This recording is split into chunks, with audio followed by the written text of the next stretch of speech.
Welcome to Creative Writing Energy, conversations about the writer's life, craft, and alternative practices with Kim Peterson and Catherine Evans. Hey, Kath, how are you doing? I'm good, thanks, Kim. How are you? I'm good, thank you. That's good. How you been? All right? Doing good. Yeah? Cool. So, I guess we'll get straight into it and do our creativity prompt today, which is, let me just pull it up. Close your eyes and listen to what is around you for 2 minutes. Nice. Do you do that, Kath? Yeah, I do. I have lots of birds around me. I like to sit and listen to them. Birds are nice to listen to. Mm-hmm. Yeah, and the ocean. Oh, yeah. I love those waves. Yeah.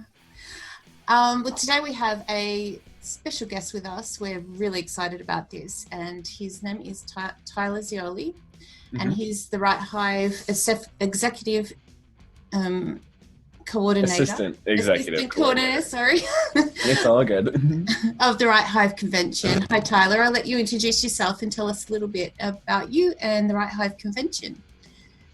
Hi. Well, my name's Tyler Zeoli. I am the assistant executive coordinator of the WriteHive online convention. I'm currently a senior creative writing major at a school out in New York. I've been really passionate about writing kind of my entire life, and I've been really passionate about stories and people. And I've really found that this convention is going to be a really interesting way to bring people together.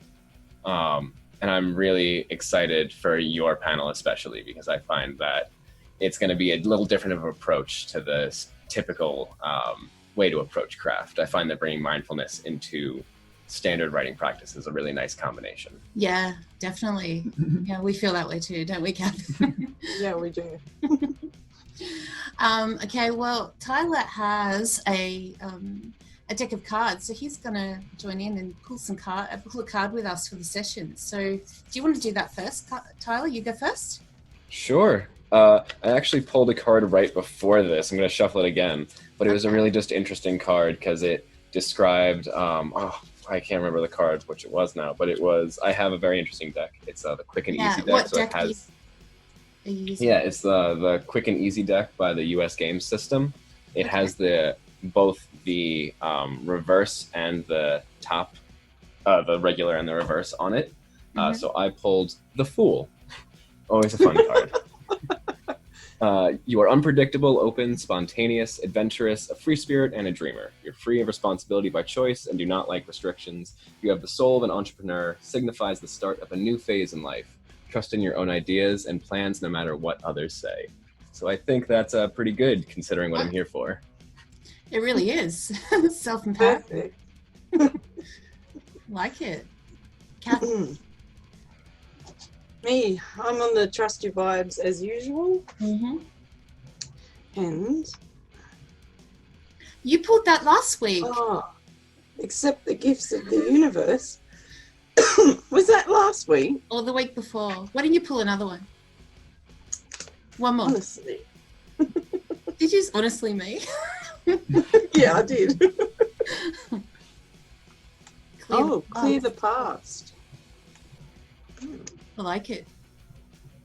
You got your little Divilaki? Yeah. But you know what? Accept the gifts of the universe go well with the fools. Well, yeah, I think so, right? Yeah. I'm sorry. No, don't worry. Very clear the past. It can work with a fool. I think both work very well. Yeah. To flow in spontaneity and synchronicity, your guides advise you to forgive those who have hurt you and free your attention and energy from the past. Yeah, I think that goes too. Okay, good. All right, I'll do mine quickly. Soul's journey. Soul journey today, as usual. And I've shuffled, pulling the first card. Change. Perfect. I understand that nothing can grow or evolve without movement. Alrighty. So we have that goes good. Because we're on a journey with our fool. We're clearing the past and we're going for change. I like it. Yeah, it works out pretty well, all three of them. It does. Synchronized. It's good.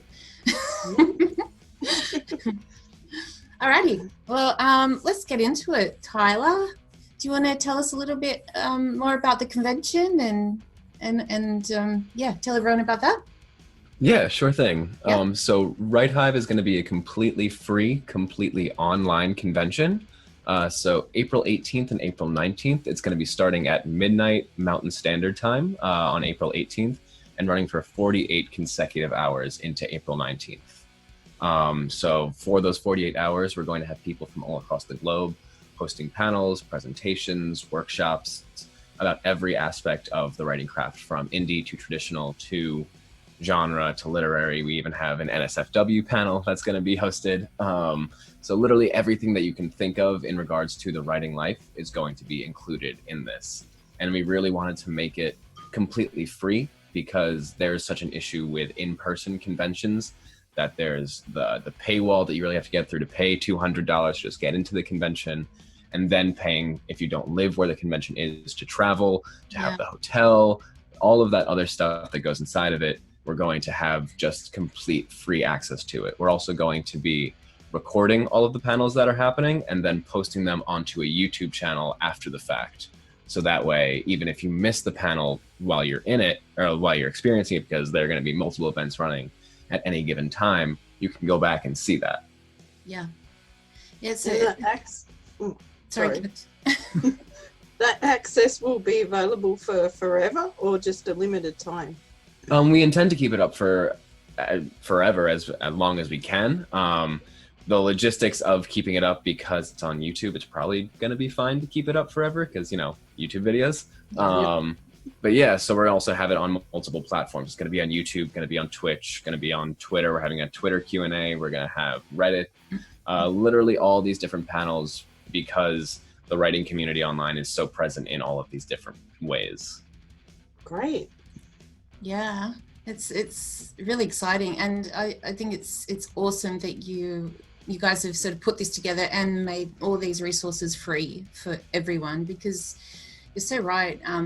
With all the the in-person events and even a lot of online events that cost money, and it can be very limiting to a lot of people in exactly. And that's the issue that's been in the past, because writing has been such a white male dominated audience. It's only been the rich people who are able to have this. Having that low barrier of entry allows more people to have their voice put forward, allow more people to share their stories, and that's really what's the most important thing about this. It's a real giving giving thing with it. Yeah, that's really, we really want to give back to the community. That's exactly what it is. Yeah, it's great. Yeah. And having it open for a long time and recorded allows people in different time zones to access, like us in Australia. If you're running something in New York, we've got to stay up all night to do it. Yeah, and that's one of the things that we're really excited about. We actually do have an Eastern executive team that we're putting together right now. We have Yuko is our executive coordinator for the Eastern Hemisphere. We're having people from Australia, like you guys, having people from the Philippines, having people from Japan, having people from Eastern Europe, Western Europe, all of those different areas. We're trying to get a little more diverse and have some more representation. It's still in the early stages because it's only about a month and a half old, and we've already had so much progress going for this. But yeah, we really want to make sure that as many voices are represented as possible. Hey, can you tell us about the Eastern and Western Hemisphere? Because I don't know, I've only ever heard of North and South. Yeah, so the Eastern and Western Hemisphere, there's the prime meridian that runs right through England. And so everyone on the Western Hemisphere, like North America, South America, and then everyone in the Eastern Hemisphere, like Western Europe is still kind of the Western Hemisphere, but then Eastern Europe, Asia, parts of Africa, Australia, and that whole section of the world is considered the Eastern Hemisphere. And because it's going with the time zone thing. Exactly, yeah. And so the people on the Eastern Hemisphere will be able to participate in times that would be the middle of the night for people in the Western Hemisphere and vice versa. Cool, thanks. Cool. Now, yeah, that's terrific. I mean, I find a lot of times there's a lot of webinars that are US based. There's not so much here in Australia based, and then I'll go, oh yeah, that looks cool, but it's kind of live and it's in the middle of the night, and it's like, oh, you know. Yeah, exactly. That's like, we really wanted to make sure that we could have this access as possible because, sorry, something's going weird. So we really wanted to make sure that we had this as accessible as possible for everyone because of the Eastern Western Hemisphere issue. And by having it like documented for everyone, you can go back to it. Yeah, it's terrific. Yeah, and especially I was initially put in charge of designating all the time zones and figuring all of that out and trying to transfer all the time zones and coordinate, because we're having panelists from the Philippines and people in America do it at the same time, and that's just really stressful. I can imagine. Even coordinating this, I was like, Kath, you know. Yeah, so are you guys planning on making this an annual event for the writing? Yeah, we definitely intend that once this goes off the first time, we want to keep doing it every single year. We're having events throughout the year via our Patreon page to keep kind of the momentum going. Yeah, tell us a little bit about that. That looks really interesting. So our Patreon page is really the way that, since this is all free, we're all doing this on a completely volunteer basis. Having the funds to host all of these events and make sure that the sites don't crash and all of those things, we do need funding for that. But aside from all of that stuff, we're getting funds together to be able to take all of the extra proceeds, which will ideally be the majority of the proceeds, and give that to a writer in need, someone who really doesn't have the funds or the ability to self-publish, because self-publishing is a really expensive thing, as you guys know. And so we want to make sure that that isn't a barrier for at least one person to be able to tell their story. And the more people that donate to our Patreon, the more people will be able to help out, ideally. That's a beautiful idea behind that. I love that. Yeah, I can't take all the credit for it. Our executive coordinator, Joshua Lee Ronan, this is their mind baby. They are an incredible human being, and this is the forefront of this is from theirs. But really, it's amazing to see what can happen when all of these people with the same ideas come together. Yeah, like-minded spirits. Exactly, yeah. Are you all in college together, or?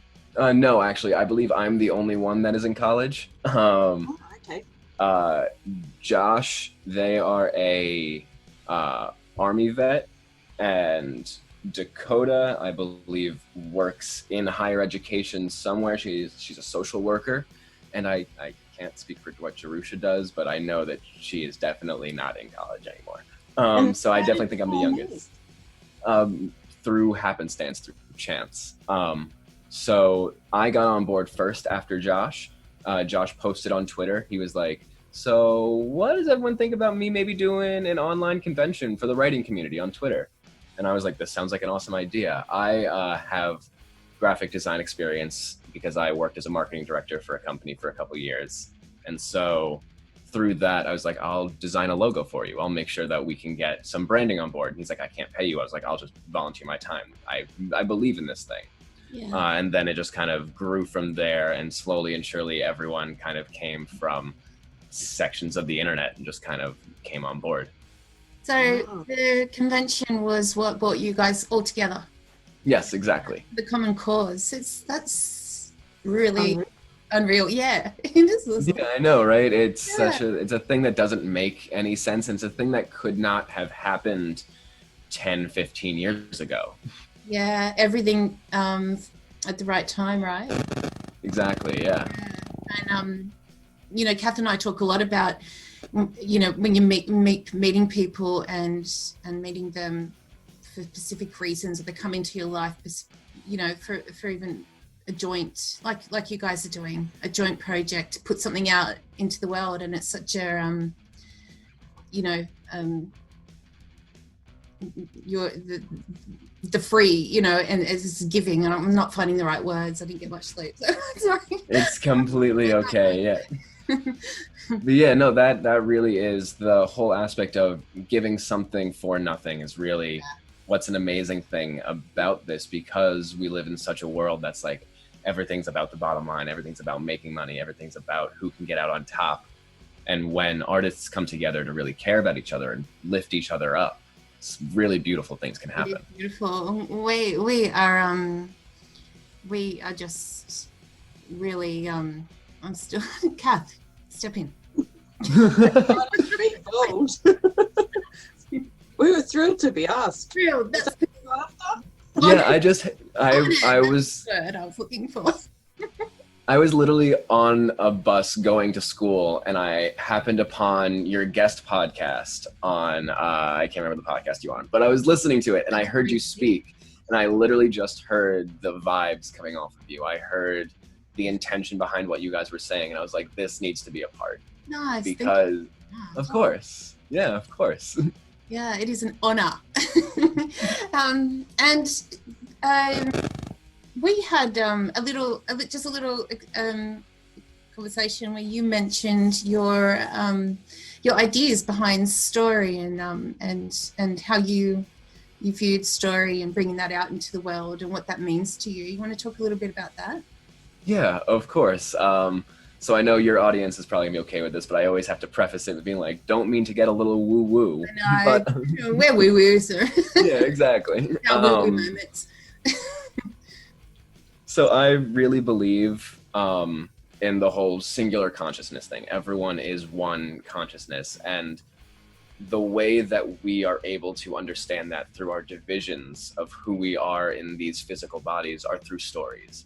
We see those universal truths of the human experience through stories in ways that we would not be able to do in our singular lives. I do not have the same experience as someone who was born in Africa, in Asia. I don't have someone who has the same experience who was born now. I don't have someone who has the same experience born in any other time than the exact life that I am living. And being able to amass stories and voices from people who are not like you is the only way that people can kind of come together and understand each other on a kind of cosmic scale. Yeah, that's so true. So true. I love it. Kath, what do you think? I think it's awesome. It's awesome that you're so young and can think like that. It's having my old person hat on here. Yeah, I've been told I'm a very old soul. I've been told that for my entire life. And I also know that in this life, I'm still very young and I still have so many more things that I can do. And because I have the perception that I do right now and the thinking that I do right now, and the privilege that I do being a white male in America, born to a very well-off, not very well-off, but a decently well-off family, a lot better than a lot of people, I should be able to use what I have currently to affect as much positive change as I can in the world. Wow. Oh, yeah. That's nice to hear. That's just, awesome to hear. So what stories do you tell, Tyler? What do you write? So me personally, I write kind of two things. I write a lot of literary fiction, a lot of kind of the most. I was actually working on a story today about a subway ride and different perspectives of a singular. So I called it Variations on a Subway Ride. So it was literally a single subway ride from the perspective of a bunch of different people in it. So kind of like heady literary fiction, but I really, really love fantasy and speculative fiction because I feel that through those kinds of stories, through that filter, people are able, it's not like didactic, it's not telling you what you should believe. You're able to experience things through that kind of filter and get to that like essence of universal truth like I was talking about before, through such a far off way that it kind of just plants a seed and it just kind of stays with you for a very long time. That's what I love about speculative fiction. You kind of just have that scope to play with and plant seeds and you're not kind of limited. It doesn't limit your imagination because it's fantasy or speculative. So I love it. Exactly. Like if you can identify with a hobbit, you can identify with another human being. Yeah. for sure, and a vampire. Exactly. Yeah. So, is there anything else you want to sort of talk about while we're here about WriteHive or yourself or what you're doing? Yeah. Oh, I was just going to mention I saw I did a little bit of stalking before you came. Perfect. And and saw that you were on Writer in Motion and drafting. Really interesting. Is that? Yeah, I'm currently participating in Writer in Motion, which I'm really excited about. I got recommended through my friend SK. SK. She currently has a book out, Windward. Definitely highly suggest that. Everyone should go read that. But so Writer in Motion is this project by another person in a writing group with KJ Harwick and an editor. And they go through a process. They pick 10 writers and you write a short story, about 1,000 words, and you post your first draft. Literally no edits at all. Whatever you vomit out is what you post. And then every week you post a draft of that. And so the first week is just like a self-draft or self-edit. The third week is an edit with a critique partner. So you hand that off to a critique partner. They tell you what they like about what they don't like, and critique it, obviously, and hand it back. And then you edit it from there. Then the fourth week for the raffle winners, you submit it to an editor, like a professional editor. She looks it over, critiques it, and then gives it back to you, and you give that final draft. And so it really gives that experience of going from a crappy first draft into that final draft and that whole process in between, because so many people believe that writing is just like the thing that you see in the book on the shelf is what was the first thing that came out. Which is far from the truth. Which is very far from the truth. Yeah, no, I like the idea behind that. Yeah, I'm very fortunate to be a part of it, and I'm really excited. The prompt is really interesting. You can go check it out on their blog. It's a picture of this woman holding a flare up into the air, into the clouds, and I kind of took a little dystopian mythological view of it. So if you want to go check out what I wrote, go out to that blog. It's posted in the forum. Definitely real great. Well, we might post the links in the show notes for that, along with the WriteHive links and the Patreon links and wherever else you want. Awesome. I definitely want to talk a little more on the Patreon if you would let me. Sure. Yeah. So the perks of the Patreon are actually probably what I really enjoy most about it, because in addition to just being able to feel really good about contributing to this and helping an artist, you get things back. That's the whole point of like a Patreon. And so we have different levels. We have like $2, $5, and $10. $2, just like you get the feel good of giving $2 a month. But the $5, along with the $2, you get entered into a raffle. Every month we have multiple winners for critiques. We have that last month we had 2. I believe this month we're having 5. So you can enter the raffle, and if you get chosen, you can give us a 5-page piece of work, and we will go through it and critique it for you. Our board, we have a couple people who will look through it and go through it for you and make some critiques. And we also have these things called positivity passes. Most people don't know what they are, so I'll explain them.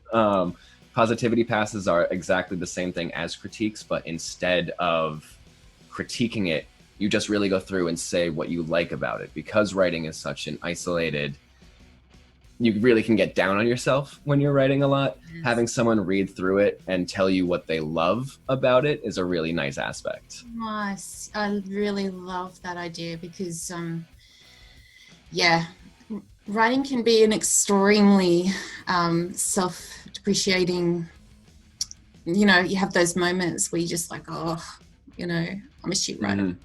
And you're like, the imposter syndrome, that I'm no good at this, that there's so much that goes into it. And just that small boost of like, there's some good things that you're doing is really helpful. I think it really helps just a little bit, just to keep you going, drive you forward. It's those little things that matter so much.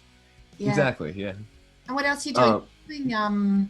Author book of the months and author interviews. Yeah. So in addition to all of those, our $5 patrons get access to our author interviews. Last month we interviewed an author, Casey White, and we asked her about the book. And so I guess springboarding off of that, our $10 patrons get access to a book of the month. So we have a WriteHive book club, which you are a part of next month. Yes, December. Yes. So every month we have one featured author.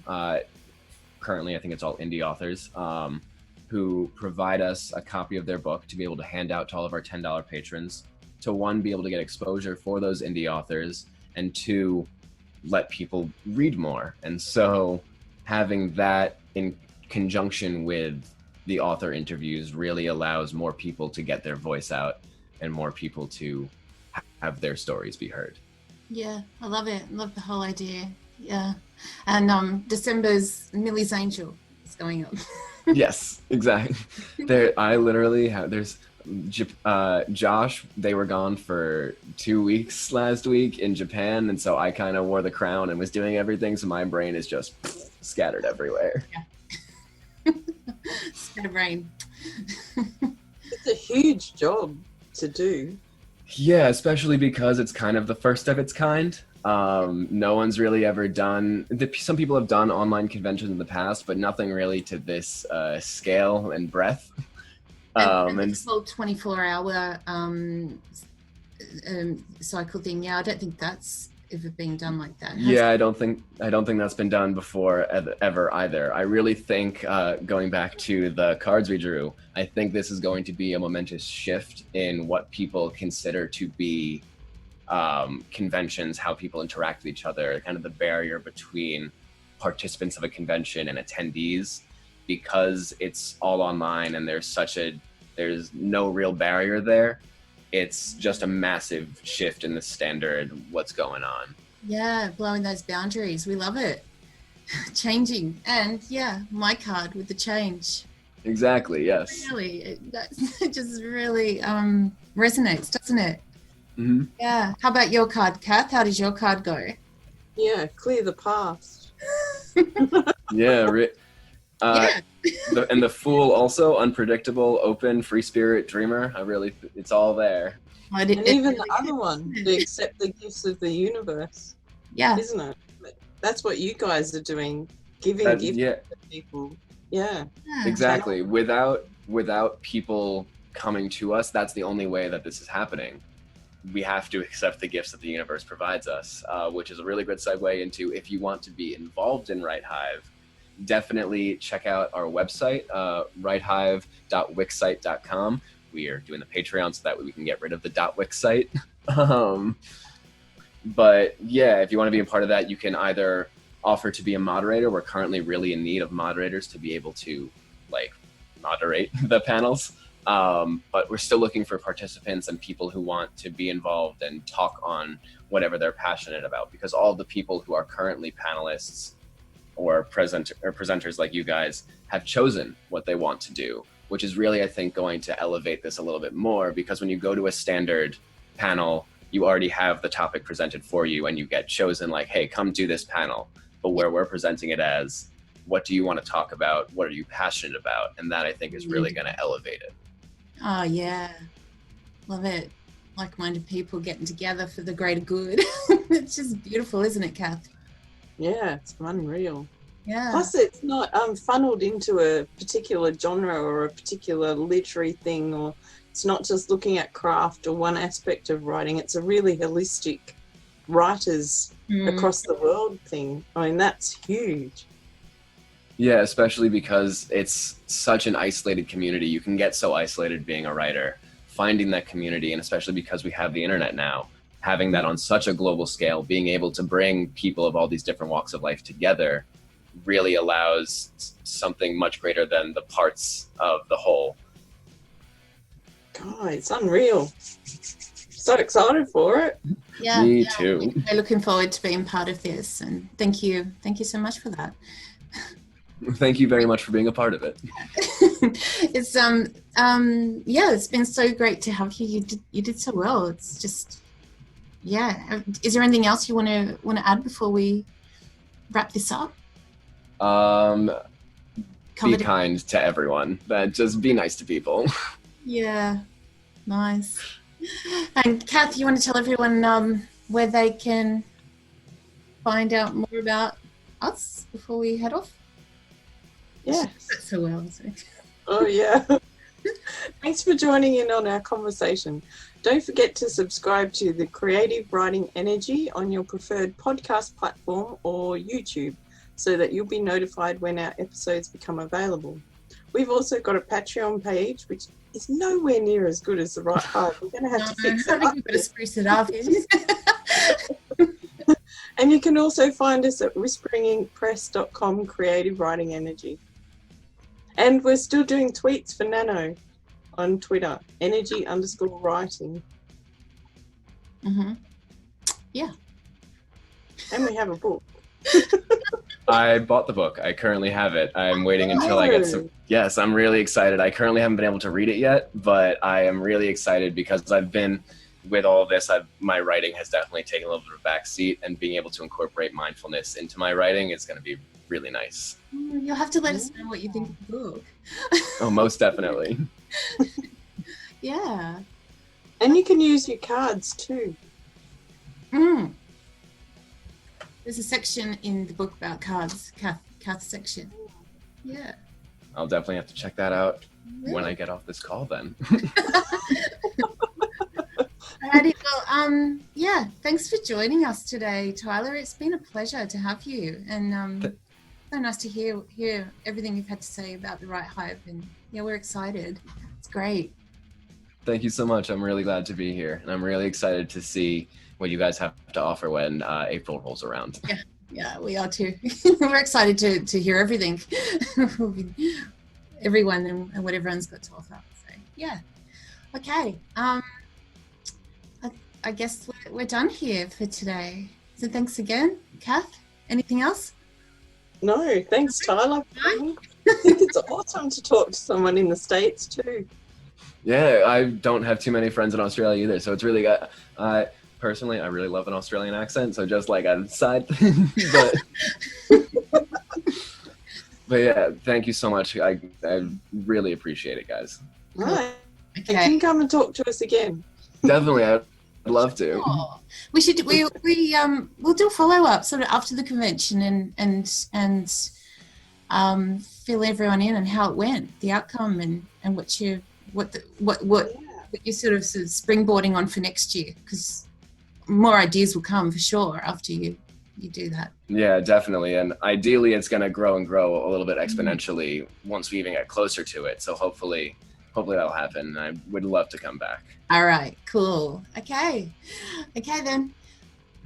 See you guys later. Bye. See ya. Bye. Bye.